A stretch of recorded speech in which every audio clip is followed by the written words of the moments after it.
እንኳን ደህና መጣሶል እንኳን ደህና ቆይሽ መቀጠል ይቻላል እሺ አመሰግናለሁ ከሀገር ውስጥ ጉዳይ እነሳለሁ የአድዋ በዓል እንግዲህ እየተቃረበ ነው የሚገኘው ከዚህ ቀደም በሌሎች ዘርፎች ሲከበር እናውቀዋለን አሁን ወደ ስፖርቱም እየመጣ ነው የሚገኘው የኢትዮጵያ አትሌቲክስ ፌዴሬሽን እና የኢትዮጵያ ኦሎምፒክ ኮሚቴ በጋራ በመሆን 125ኛውን የአድዋ በዓል በጋራ ለማክበር መወሰናቸውን ይፋ አድርገዋል የ5 ኪሎ ሜትር የሩጫ ውድድር ከሚከበሩባቸው ክንውኖች መካከል አንደኛው ነው ተብሏል ነገ ነበር ይሄ የሩጫ ውድድር ሊከናወን ታስቦ የነበረው ግን የተሳታፊዎችን ቁጥር ለመጨመር ሲባል የሩጫ ውድድሩን ወደ እሁድ እንዳዛወሩ የኢትዮጵያ አትሌቲክስ ፌዴሬሽን አሳውቋል የጎዳና ላይ ሩጫው መነሻና መድረሻውን መገናኛ አድርጎ በከጠዋቱ 1 ሰዓት ጀምሮ እንግዲህ እሁድ ይደረጋል ተብሏል ከዚሁ ከአድዋ ጋር በተያያዘ የአዲስ አበባ ስፖርት ኮሚሽንም የስፖርት ቤተሰቡ በተገኘበት በተመሳሳይ ቀን እሁድ ከማለዳው 12 ሰዓት ጀምሮ በአድዋ ድልድይ ሲግናል አካባቢ በሚገኘው በዓሉን ለማክበር ዝግጅቱን እንዳጠናቀቀ ይፋ አድርጓል የኢትዮጵያ ፕሪሚየር ሊግ ከነገ በስቲያ የሚደረግ የ14ኛ ዙር ጨዋታዎች አሉ እንግዲህ ከነገ በስቲያ ጀምሮ ነው የሚደረጉት በጣም ትልቁ ጨዋታ ነው የሚባለው በ14ኛው ዙር ፋሲል ከነማን ከቅዱስ ጊዮርጊስ የሚያገናኘው ጨዋታ ቀን 9 ሰዓት ላይ ይደረጋል እሁድ በጣም ጥሩ ጨዋታ ይሆናል ተብሎ ነው የሚጠበቀው በሊጉ አንደኛና ሶስተኛ ደረጃ ላይ ነው የሚገኙት በመካከላቸው ያለው የነጥብ ልዩነት 5 ብቻ ነው ፋሲል ከነማ ጨዋታውን የሚያሸንፍ ከሆነ የዋንጫ ተፎካካሪ የሆነውን ክለብ ነው የሚያሸንፈው ስለዚህ እንደዚህ አይነት ጨዋታዎች ደግሞ የ6 ነጥብ ጨዋታዎች ናቸው ይባላል በራሱ የሚጨምረው 3 ነጥብ እንዳለ ሆኖ ተጋጣሚውን የሚያሳጣው ሌላኛው 3 ነጥብ ደግሞ ለሱ ሌላኛው ምርቃት ነው ስለዚህ በጣም ትልቅ ጨዋታ ነው ጊዮርጊስ የሚያሸንፍ ከሆነ ደግሞ ከፋሲል ከነማ ጋር ያለው የነጥብ ልዩነት ወደ 2 መጥበብ ይችላል ስለዚህ የዋንጫ ፉክክር ውስጥ ለመቆየትና ሊጉን እየመራ በዚያው ሻምፒዮን ለመሆን የሚደረግ ፉክክር ነው ገና ከወዲሁ በጨዋታውን በተመለከተ እንግዲህ አንዳንድ ሽኩቻዎች እየተሰሙ ነው የሚገኙት ፋሲል ከነማ ከሊግ አክሲዮን ጋር በተያያዘ እንግዲህ የሊግ አክሲዮኑ የፋሲል ከነማ ደጋፊዎች ወደ ሜዳ እንዳይገቡ በጨዋታው ላይ ቅጣት አስተላልፏል ስለዚህ እሱም በመቃወም መግለጫ አውጥቷል ዛሬ ይግባኝም ጠይቋል የክለቡ ይግባኝ ምን አይነት ምላሽ ይኖረዋል የሚለው የጨዋታው ጊዜ ገና አንድ ቀን ስለሚቀረው ወደፊት የሚነገር አዲስ ነገር ካለ እናሳውቃለን ድሬዳዋ ከተማ ከሰበታ ከተማ እሁድ 4 ሰዓት ላይ ይጫወታሉ ድሬዳዋ በአዲሱ አሰልጣኙ ዘማሪያም እየተመራ ትላንትና የመጀመሪያ ጨዋታውን አድርጎ ከሐዋሳ ከተማ ጋር ያለ ግብ ጨዋታውን 0-0 በሆናቸው ውጤት አጠናቋል በዩሮፓ ሊግ የ16 ውስጥ ድልድል ከደቂቃዎች በፊት ከሰዓታት በፊት ይፋ ሆኗል ማንቸስተር ዩናይትድ ከጣሊያኑ ኤሲ ሚላን ጋር ተደልድሏል የመጀመሪያ ዙር ጨዋታ በኦልትራፎርድ ነው የሚደረገው የመልስ ጨዋታው ሳንሲሮ ላይ ይከናወናል ማንቸስተር ዩናይትድ ሪያል ሶሲዳድን 4-0 አሸንፎ ነው በድምር ውጤት 16 ውስጥ የደረሰው ኤሲ ሚላን ደግሞ 3 እኩል ተለያይቶ ከክሪቬና ዝቬዝዳ ጋር ግን ከሜዳው ውጪ 2 ግብ አስቆጥሮ ስለነበር ከሜዳው ውጪ ባገባ በሚለው ህግ መሰረት ነው ይሄ የ16ቱን የተቀላቀለው ስለዚህ በሁለቱ ክለቦች መካከል ያለፉበት መንገድ የተለያየ ቢሆንም ግን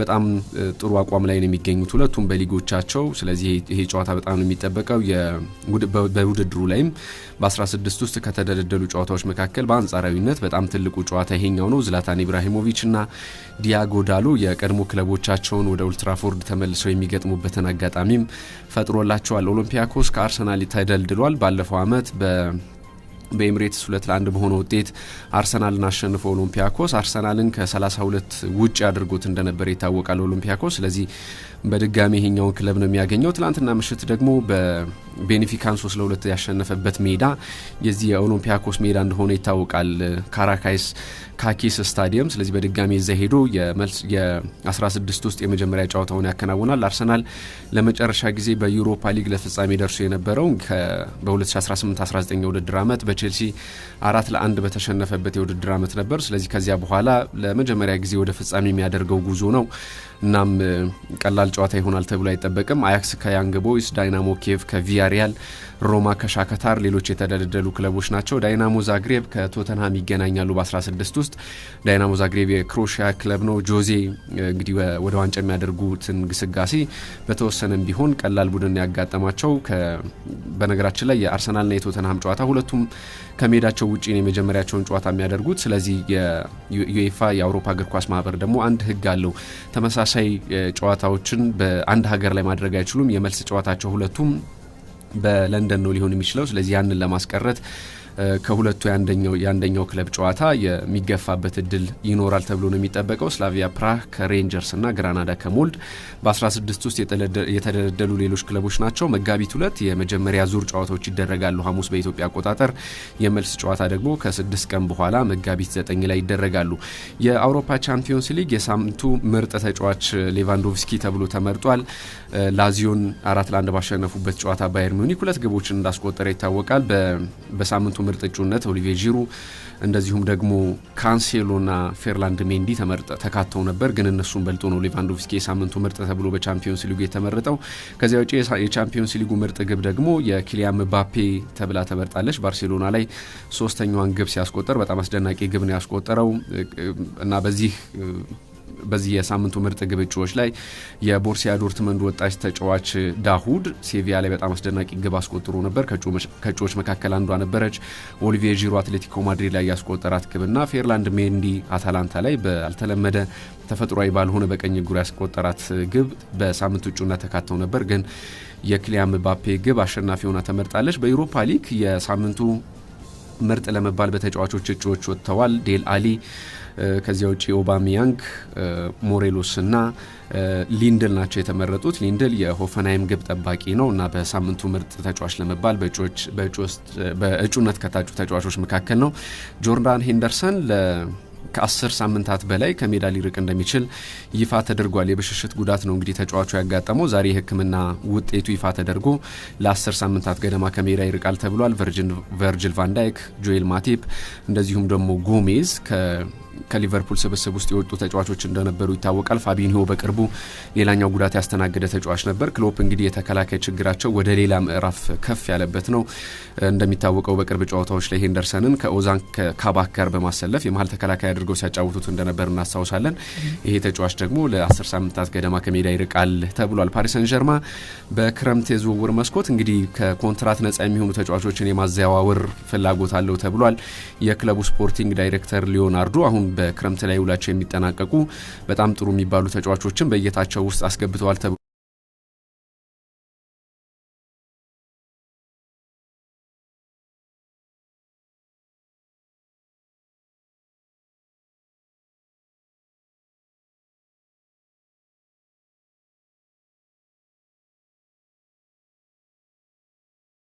ባለፉት አመታት ከዚያ ውጪ እንግዲህ እድሜው 30 አመት ላይ ደርሷል። በሊቨርፑል አዲስ ኮንትራት ቀርቦለት ግን እሱን ኮንትራት ለመፈረም እንዳልተስማማ ይታወቃል። ይህንን ተጫዋች ለማስፈረም በቅርብ እየተከታተሉት እንደሆነ ተሰምቷል። ክረምት ላይ ኮንትራቱ ሲጠናቀቅ ሌላኛው ተጫዋች ሜምፊስ ዴፓይ ነው።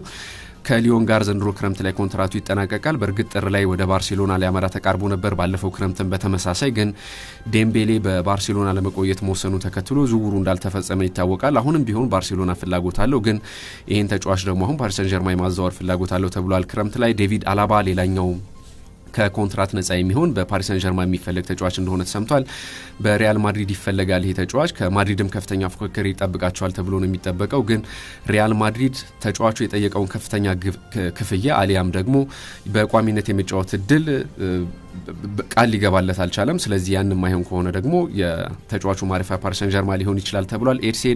ኤልሴድ ሃይሳይ ደግሞ ሌላኛው የናፖሊ ተጫዋች ነው። በክረምት የዝውውር መስኮት ኮንትራቱ ይጠናቀቃል ከናፖሊ ጋር። ከ6 ዓመታት በኋላ ናፖሊ ሊለቅ ይችላል። ማረፊያው ፓሪስ ሰን ዠርማን ሊሆን እንደሚችል ከወዲሁ እንግዲህ ፍንጮች እየተሰሙ ነው የሚገኙት። ፕሪሚየር ሊግ ነገ የ26ኛ ሳምንት መርሃ ግብሮች ይደረጋሉ። ማንቸስተር ሲቲ ከዌስትሃም ቀን 9:30 ላይ ይገናኛሉ። ማንቸስተር ሲቲ 19 ተከታታይ ጨዋታዎችን አሸንፏል እስካሁን ድረስ። ነገ የሚያሸንፍ ከሆነ 20ኛ ተከታታይ ድሉን ያስመዘግባል።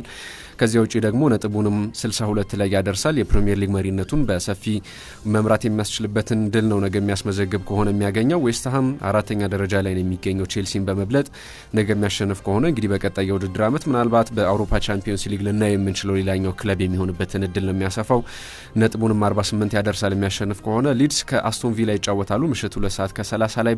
በአስቶን ቪላ በኩል ጃክ ግሪሊሽ በጉዳት ምክንያት ከጨዋታ ውጪ መሆኑ ማረጋገጫ ተሰጥቷል። ዌስት ብሮሚች አልቢዮን ከብራይተን 12 ሰዓት ላይ፣ ኒውካስል ከወልቭስ ምሽት 5 ሰዓት ላይ ነገ በፕሪሚየር ሊጉ የሚደረጉ ጨዋታዎች ናቸው። እሁድ ሌስተር ሲቲ ከአርሰናል በጣም ትልቁ ጨዋታ ይደረጋል። ቀን 9 ሰዓት ላይ ነው ጨዋታው የሚደረገው። በሌስተር ሲቲ በኩል ጄምስ ማዲሰን በጉዳት ከጨዋታው ውጪ ነው። የአርሰናሉ ቶማስ ፓርቴ በሙሉ ብቃቱ በእሁዱ ጨዋታ ላይ ይሰለፋል ተብሏል። አርሰናል የሚያሸንፍ ከሆነ ከ11ኛ ደረጃ ወደ 8ኛ ደረጃ ከፍ ይላል። ቼልሲ ከማንቸስተር ዩናይትድ ሌላኛው እሁድ የሚደረግ ጨዋታ ነው። ምሽት 1 ሰዓት ከ30 ላይ ስታንፎርድ ብሪጅ ይገናኛሉ። ቼልሲ በቱኸል ስር እስካሁን ድረስ 8 ተከታታይ ጨዋታ አልተሸነፈም። ከነዚህ መካከል ብዙዎቹን አሸንፏል፣ 7 ገደማ ጨዋታዎችን። ዩናይትድ እንግዲህ በዘንድሮ የውድድር ዓመት በቼልሲ በቅርብ ጨዋታዎች ላይ እየተሸነፈ አይደለም የሚገኘው። በአጠቃላይ ከ10 ጨዋታዎች በቼልሲ የተሸነፈው 2 ብቻ ነው። ይህን የበላይነቱን ከሜዳው ውጭ ያስጠብቃሉ የሚለውን የሚጠበቀው። ማክቶሚናይ በማንቸስተር ዩናይትድ በኩል አይሰለፍም። ዶኒ ቫን ደ ቤክ እንደዚሁም ዳኒኤል ጀምስና ፖግባ ከጨዋታው ውጭ የሆኑ የማንቸስተር ዩናይትድ ተጫዋቾች ናቸው። በቼልሲ በኩል ቲያጎ ሲልቫ ብቻ በጉዳት በጨዋታው ላይ የማይሰለፍ ተጫዋች እንደሆነ ማረጋገጫ ተሰጥቷል። እሁድ እንግዲህ በስፔን ላሊጋ ቅዳሜና እሁድ ደግሞ ጨዋታዎች ይደረጋሉ። ነገ ሴቪያ ከባርሴሎና የላሊጋውን ትልቅ ጨዋታ ምሽት 12 ሰዓት ከሩብ ላይ ያከናውናሉ። ባርሴሎና የሚያሸንፍ ከሆነ ነጥቡን 53 ያደርሳል። ሴቪያ የሚያሸንፍ ከሆነ ደግሞ ደረጃውን ከባርሴሎና ከፍ አድርጎ መቀመጥ ይችላል። እሁድ የሚደረጉ ጨዋታዎች አሉ። አትሌቲኮ ማድሪድ ከሜዳው ውጪ ከቪያሪያል ጋር ይጫወታል። በጣም ፈታኝ ጨዋታ ይሆንበታል ተብሎ ነው የሚጠበቀው። በተከታታይ 3 ጨዋታዎች ላይ ድል ማስመዝገብ አልቻለም። ስለዚህ በጣም ትልቅ ጨዋታ ነው የሚጠብቀው። በጣሊያን ሴሪያ ሄላስ ቬሮና ከዩቬንቱስ ነገ ይጫወታሉ። እሁድ ሮማ ከኤሲ ሚላን የሴሪያው በጣም ትልቁ ጨዋታ ነው። ለምለም። እሺ ሰለሞን በቀለ ለስፖርታዊ መረጃዎች በጣም አመሰግናለሁ። እኔም አመሰግናለሁ።